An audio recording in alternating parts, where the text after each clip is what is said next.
And the former deputy governor to Abubakar went to court and said that INEC should not conduct any other election that he's not there. And the Supreme Court told him, INEC have the liberty to follow what is in their guideline. That guideline is part and parcel of the election.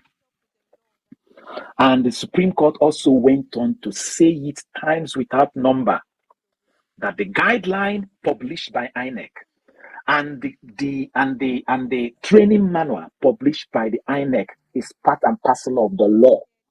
And as we continue today, I don't know, you are going to see that INEC abandoned their guideline, abandoned their manual, abandoned the Electoral Act. So, unconsciously, these people are shooting themselves in the leg.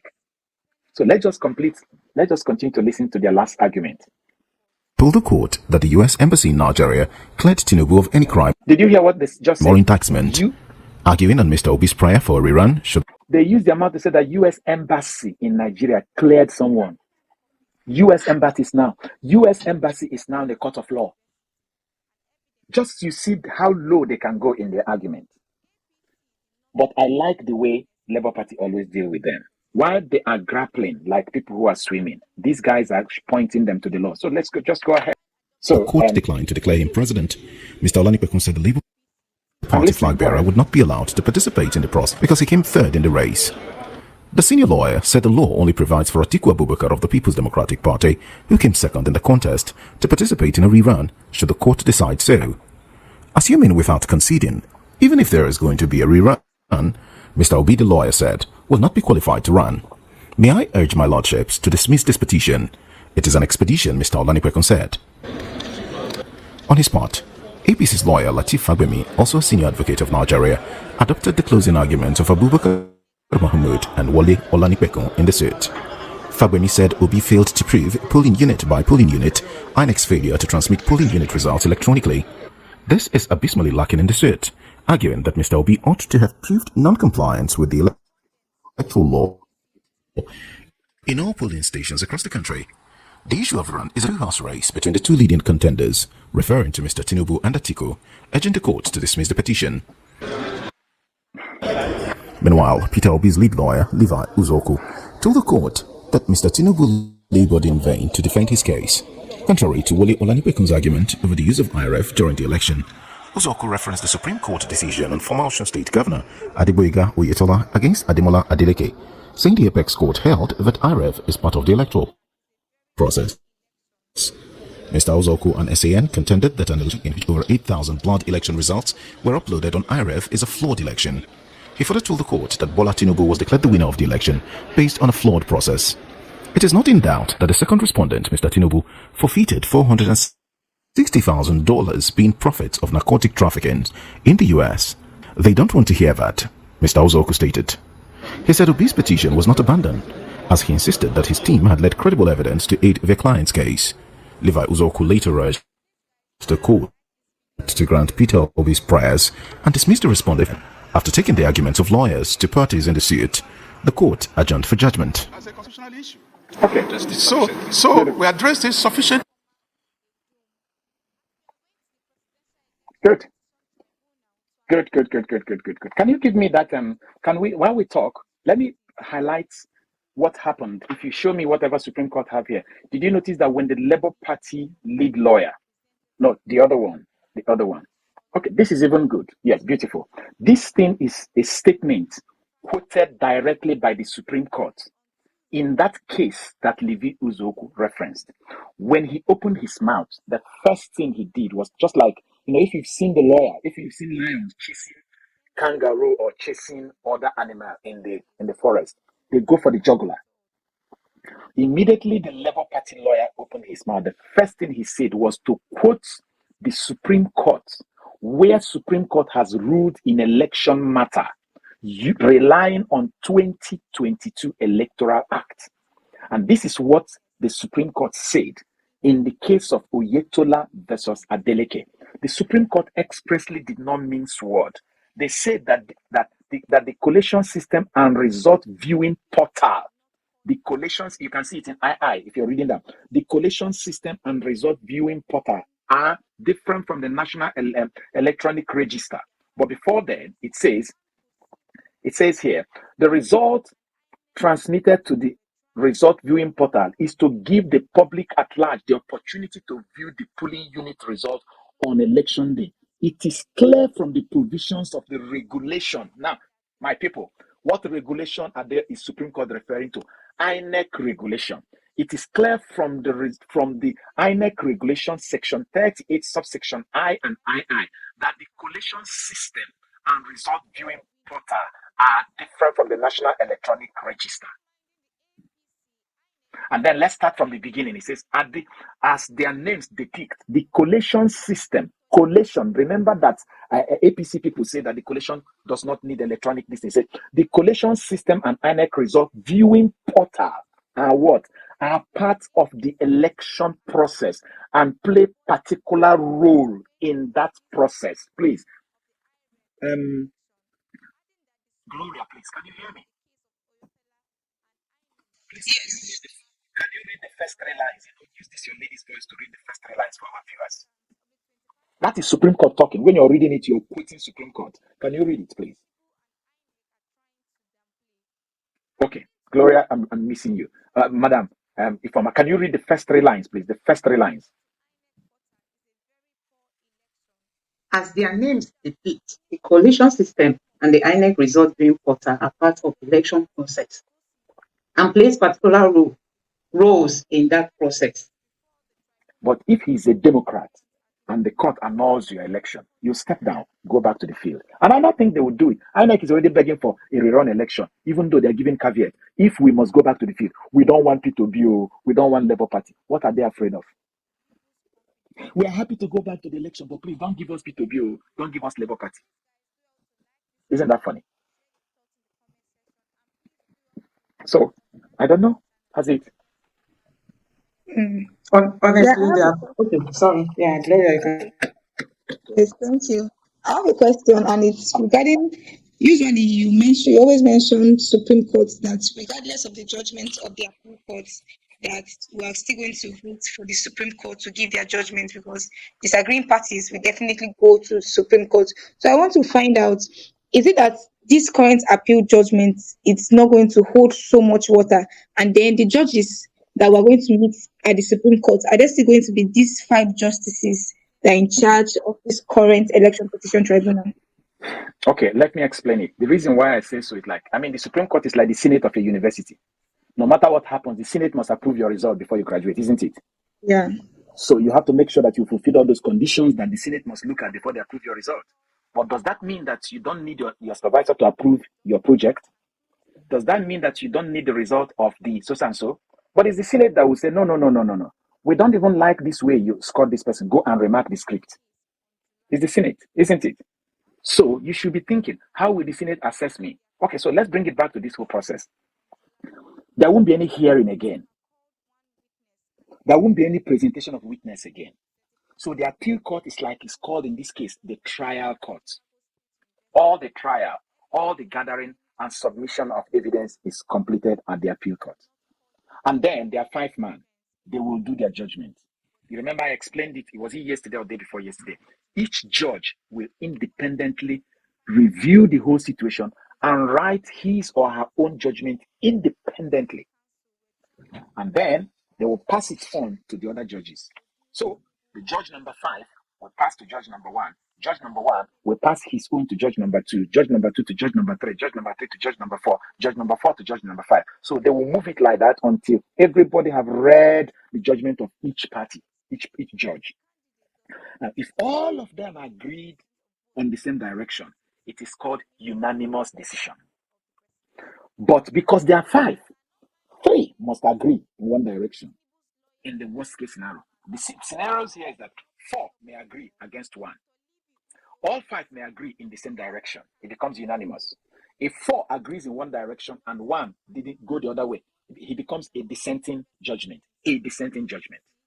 But if in the event that 3 agrees in one direction and 2 agrees the other direction, the other 3 that agrees in one direction becomes majority judgment. That majority judgment may say yes to the prayers of Peter Obi or no to the prayers of Peter Obi. Does that make sense? Good. Now, what will now happen is that you can now see that there are 2 camps in their judgment. One camp says yes or no, the other camp says yes or no. So the majority is whatever the majority agrees is the judgment.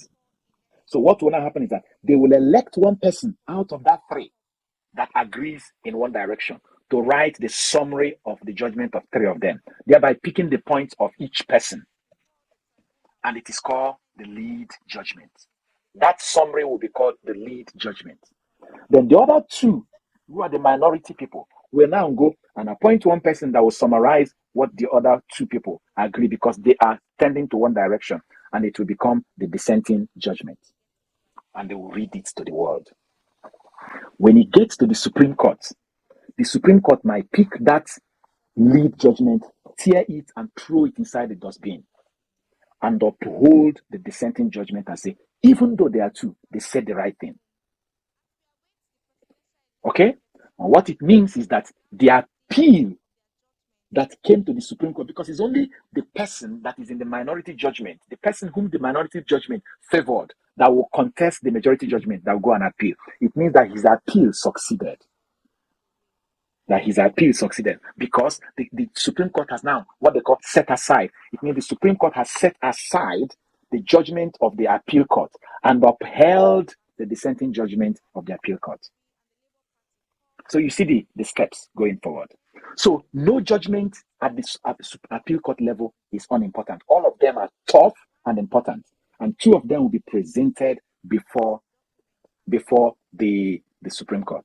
But if all of them agrees in one direction and give unanimous judgment, someone who didn't like it will still go ahead to appeal to the Supreme Court, and Supreme Court may find his prayers worthy, and they will set aside that unanimous judgment of the appeal court and write an entirely new judgment that they will deliver. So you can see that every stage is possible. But because everything must finally land on the desk of the Supreme Court, that is why the judgment of the Supreme Court using this Electoral Act is more important to me now. It's very, very important to me now, because it's good to begin to read the mind of the person who will eventually determine your final fate.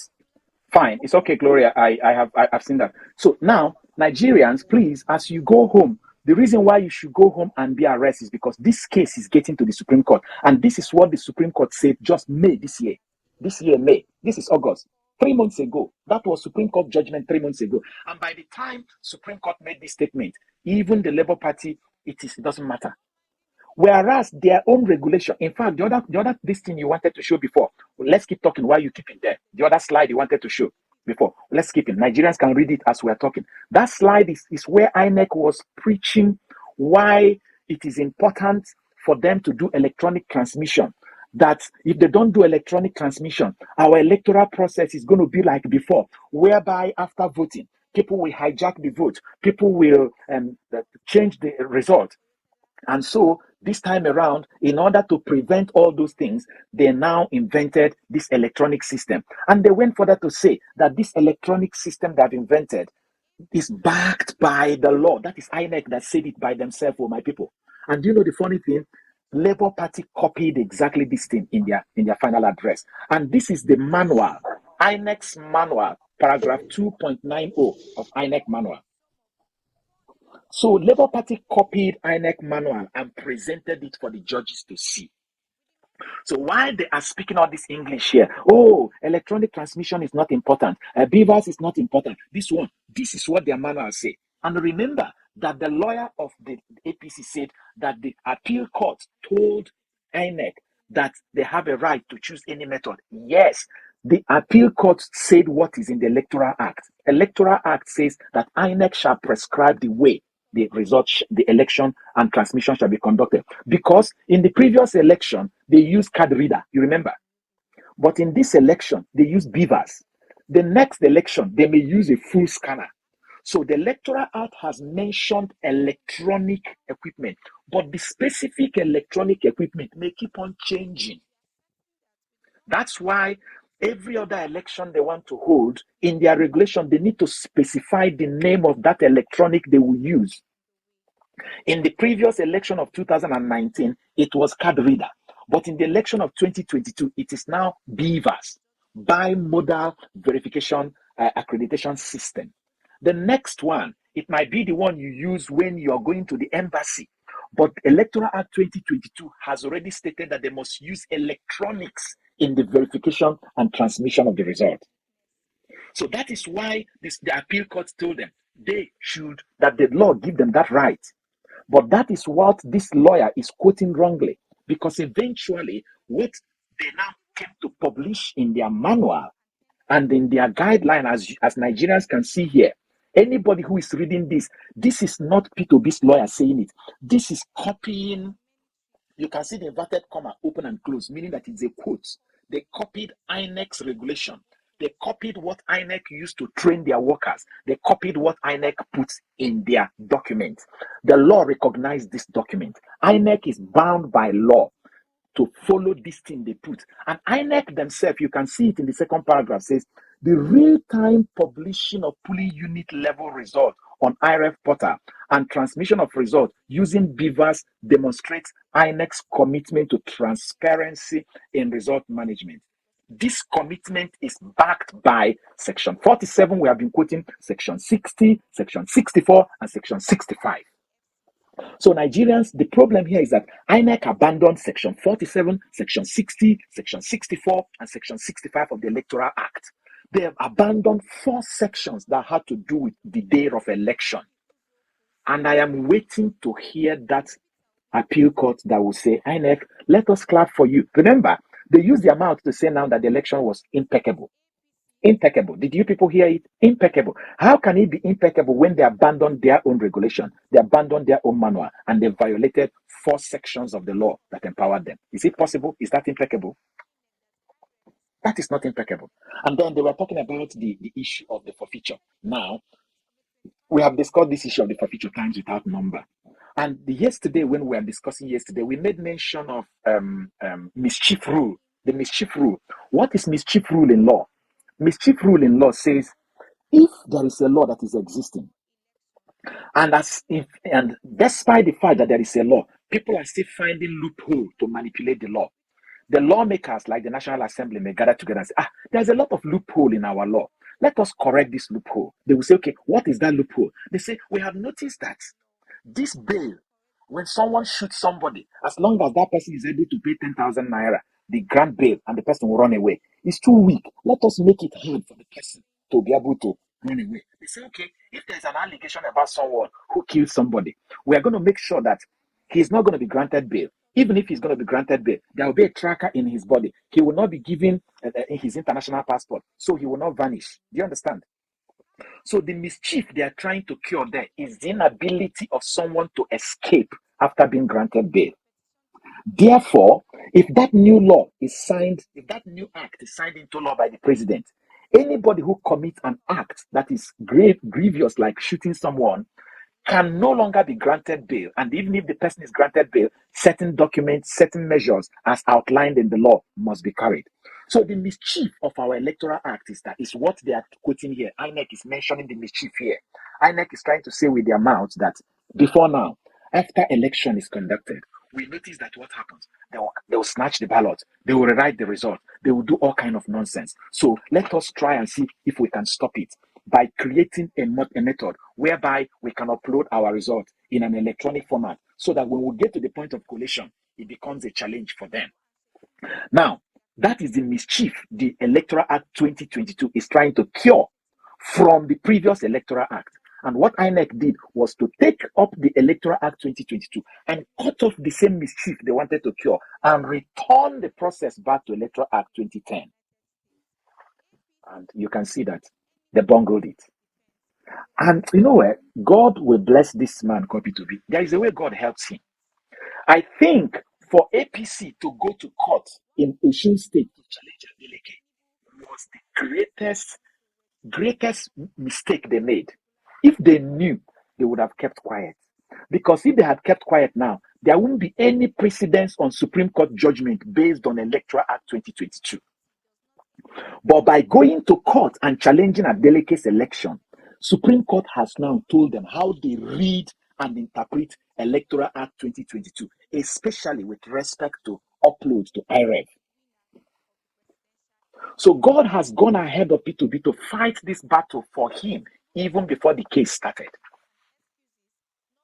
And we thank God. We can only thank God. God, who knows how to fight for the weak Nigerians, will continue to fight for all of us. I don't know if you have any other story that is trending in Nigeria today that you want us to discuss. If not, I think I'm happy the way you're closing today.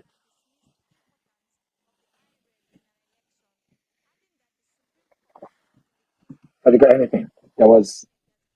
Yes, I just wanted us to look at this clip. It has to do with the concluding aspect from the PDP side. Just a little Bring it take on. of what came Bring up. it on.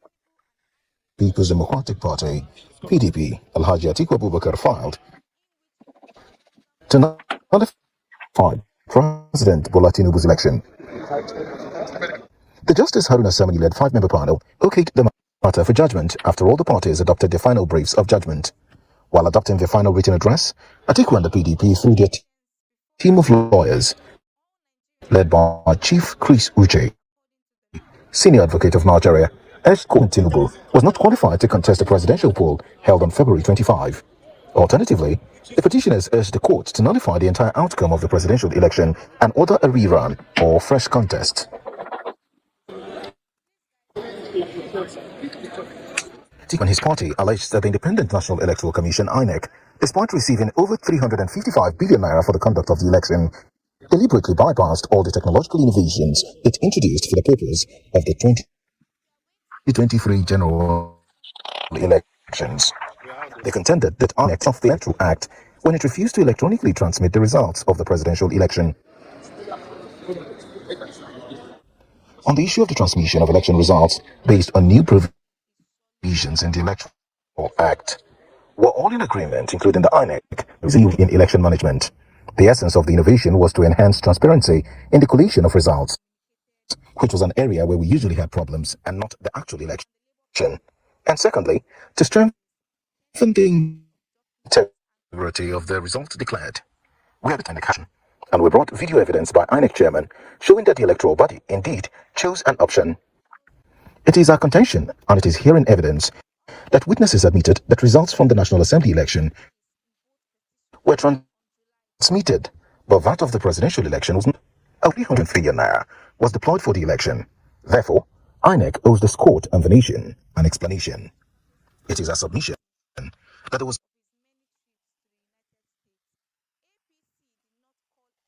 So, Doctor, I don't know what you have to say about this clip that I just shown.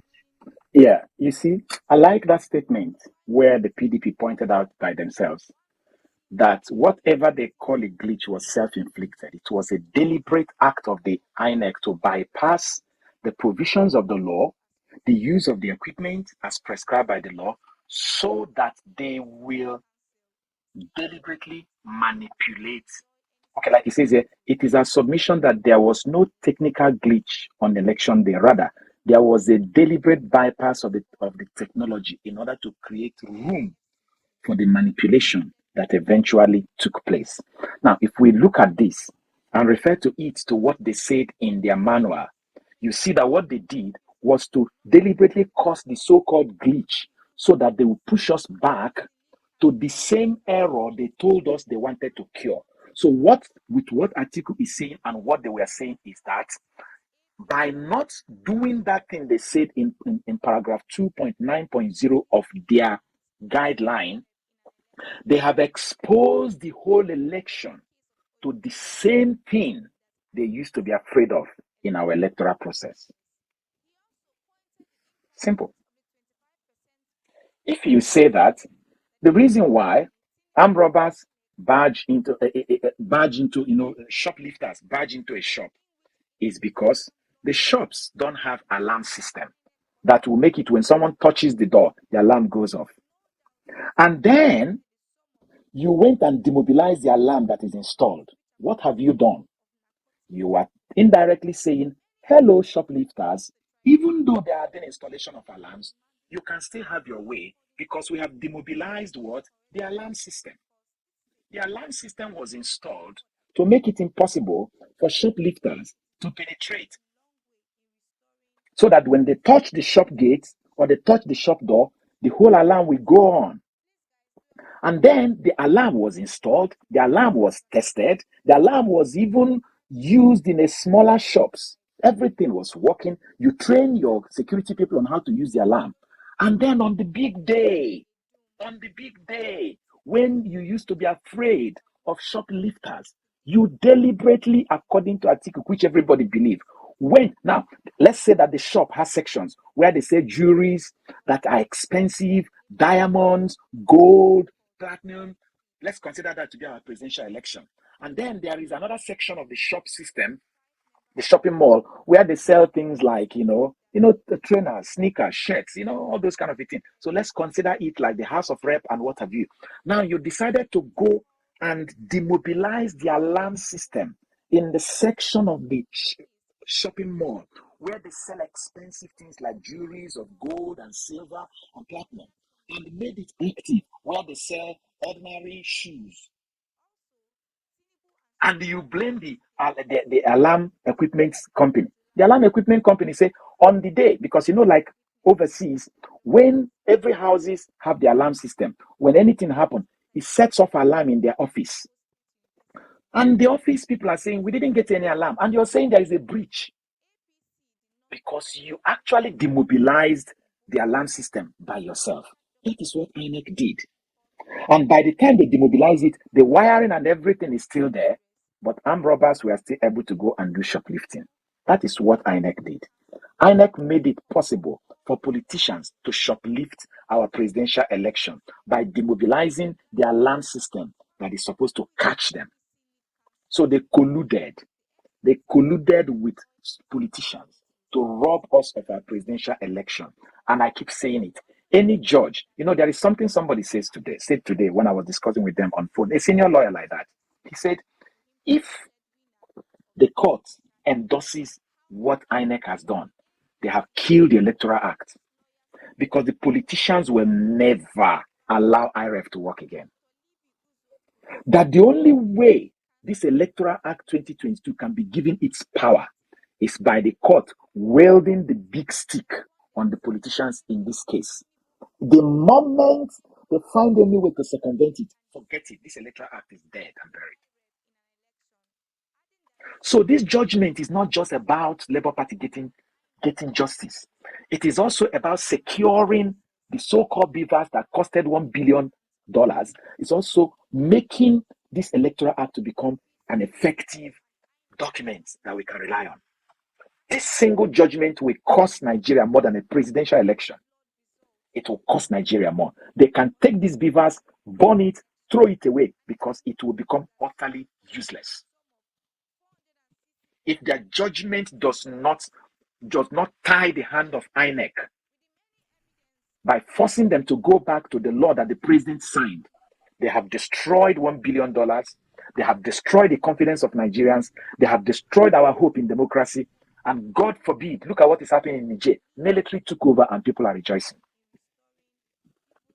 Military took over from the so-called democratically elected government and people are rejoicing. Why would people? Because the confidence they have in the electoral process has completely eroded. So the judges must look beyond a man they may want to please, to see that they want to rupture the little faith Nigerians have in our electoral process. It goes beyond who won and who did not win. Remember what Peter Obi used to say, I don't have any problem with anybody. I have a problem with this process. If the court ever endorses this shabby process, INEC have used their mouth to say that what they did was impeccable. They will do worse and it will be equal to impeccable. That's my submission. Wow, thank you so much. I have a question. Some people have argued that one of the things that the tribunal want to look at when ruling is, let me say, the economical state of Nigeria. They wouldn't want to make a ruling that will not favor our economical situation. So does it mean that they might want to alter judgment because Nigeria is in a dying state?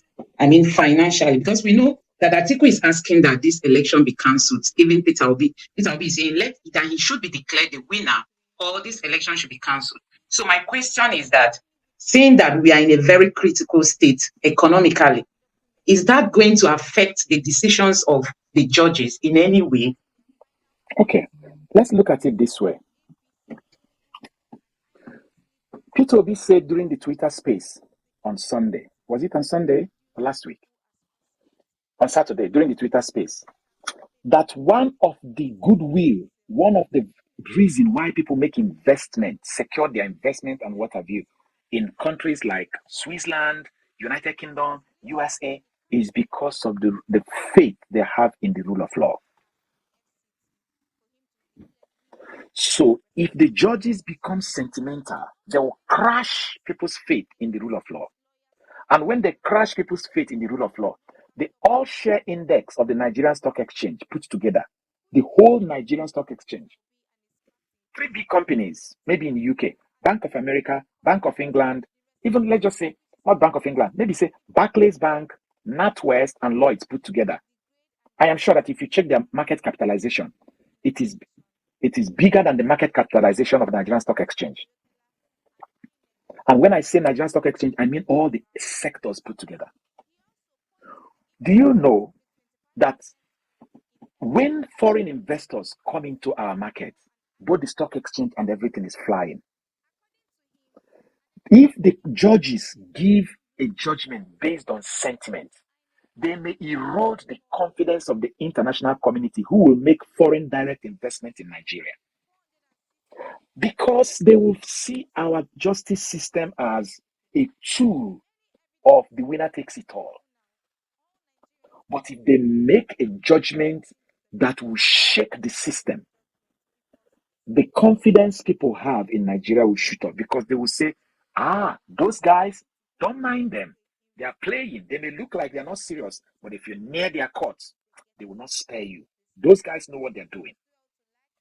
Secondly, Festus Okoye used his mouth in one of the videos we played here to say that for every election that INEC is prepared, they printed double ballot paper in case there is an election too. So what is it? They have ballot paper printed. They have the beavers. They are not buying new beavers. They have the ballot papers. All they need to do is to pay. Do you know the amount of money INEC is using to hire lawyers to fight this nonsense can conduct another election? So what are we talking about our economy when they are blowing the money, paying lawyers? Mahmoud, INEC lawyer, don't care whether INEC wins or loses. He's making money off INEC. Do you know the amount of money INEC is using to hire lawyers? In all the election petitions, we conduct that election times 2. And thirdly, what about the rupturing of the confidence of Nigerians? Remember that 69%, about 67% of Nigerians are not in support of this man that INEC declared winner. Because based on the so-called election result INEC declared, it was only about 30-something percent. His whole score is about 30, I think 35, okay, let's just say 36%. If it is 36%, where is the other 64%? So about 64% of Nigeria, if we use the election as a representative case, as a sample, because they have decided our fate, it means that 64% of Nigerians are not happy. So let's put it this way. Even if we want to use sentiment, judges, the question is, would you rather make 36%, 34%, what do you call it? Would you rather make 36% happy or 64% of the population? Would you rather make 36% happy in the system or 64%? 64% is saying this is a lie. 36% is saying this is the truth. If we are talking democracy, the vote speaks for itself.